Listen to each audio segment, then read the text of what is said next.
అపోజిషన్లో ఉన్నప్పటికీ కూడా, ప్రతిపక్షంలో ఉన్నప్పటికీ కూడా ప్రజల్ని భయభ్రాంతులను చేయడానికి అటువంటి చిన్న చిన్న పిల్లల్ని ఈరోజు జీవితాలు నాశనం చేస్తూ ఉంటే వైఎస్ఆర్సీపీ నాయకుడికి కనీసం కనికరం అనిపించట్లేదా?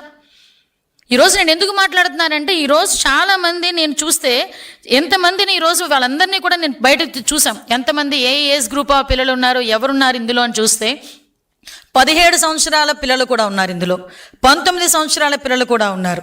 అంటే నువ్వు ఎలాంటి పిల్లల్ని ఈరోజు బయటకు తీసుకొచ్చి వాళ్ళ జీవితాలు నాశనం చేస్తున్నావు?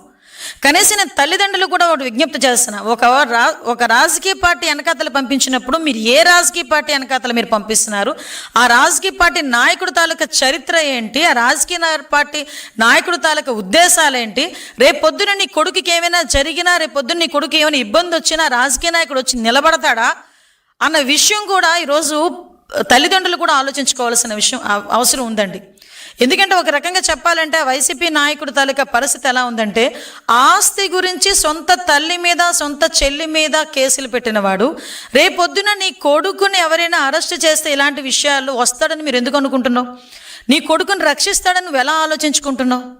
ఒకసారి నేను ఇదే ఆలోచిస్తున్నాను. ఎందుకంటే ఏంటండి, చిన్న చిన్న పిల్లలండి, 17 సంవత్సరాలు 18 సంవత్సరాల పిల్లలు ఈరోజు కత్తులు పట్టుకుని రోడ్డు మీదకి వచ్చి నరుకుతాం చంపుతాం అని చెప్తా ఉంటే, ఒక ప్రతిపక్ష హోదా చేసేవు, ఒక ముఖ్యమంత్రి, మాజీ ముఖ్యమంత్రివి, ఒక పార్టీ నడుపుతున్న వ్యక్తివి బయటకు వచ్చి ఇది తప్పు అని చెప్పే ధైర్యం లేదు, తప్పు అని చెప్పడానికి కూడా నీకు మనసు రావట్లేదు, మాట రావట్లేదంటే ఏంటి నీ ఉద్దేశం?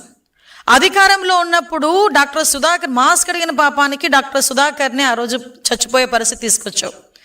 ఆ రోజు నీ ఎమ్మెల్సీ అనంతబాబు డ్రైవర్ సుబ్రహ్మణ్యాన్ని చంపి డోర్ డెలివరీ చేస్తాడు, నువ్వేమీ మాట్లాడు. అమర్నాథ్ గౌడ్ అని ఒక చిన్న పిల్లోడు తన అక్కని ఎందుకు ఏడిపించారని అడిగితే నడి రోడ్డు మీద పెట్రోల్ వేసి తగిలిపెట్టేసిన రోజు నువ్వు మాట్లాడు. ఇలాంటి ఎగ్జాంపుల్స్ చూస్తే చాలా చెప్పగలం. నువ్వు అధికారంలో ఉన్నప్పుడు చేసిన అఘాయిత్యాలు మళ్ళా తిరిగి 11 సీట్లకి ప్రజలు ఇచ్చినా కూడా ఈ రోజుకి కూడా బుద్ధి లేకుండా, కనీసం మార్పు లేకుండా తిరిగి ఇంకొక రకమైన ఉన్మాదానికి తీసుకొచ్చి యువతని బలి చేసే పరిస్థితి ఈరోజు తీసుకొస్తున్నావంటే అసలు నేను ఒకటే చెప్తున్నా, అసలు నువ్వు మనిషివేనా అని అడుగుతున్నా. రాజకీయ నాయకుడు ఇవన్నీ పక్కన పెట్టు, కనీసం మనిషిగా మానవత్వం ఉన్న వ్యక్తిగా ఇది నువ్వు ఎలా సమర్థిస్తున్నావు అని అడుగుతున్నాను ఈరోజు.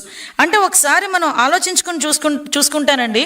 మొన్న రీసెంట్గా చూసాం, పీపీపీ విధానంలో మెడికల్ కాలేజీలను కట్టి ఎక్కడా కూడా పేదవాడికి ఆ వైద్యాన్ని దగ్గరికి చేయాలనే ఉద్దేశంతో గౌరవ ముఖ్యమంత్రి గారు ఏర్పాటు చేసి ఈరోజు పీపీ విధానంలో అతను వదిలేసిన మెడికల్ కాలేజీని అన్నింటినీ కూడా కట్టి తిరిగి వాళ్ళకి పేదవాడికి వైద్యం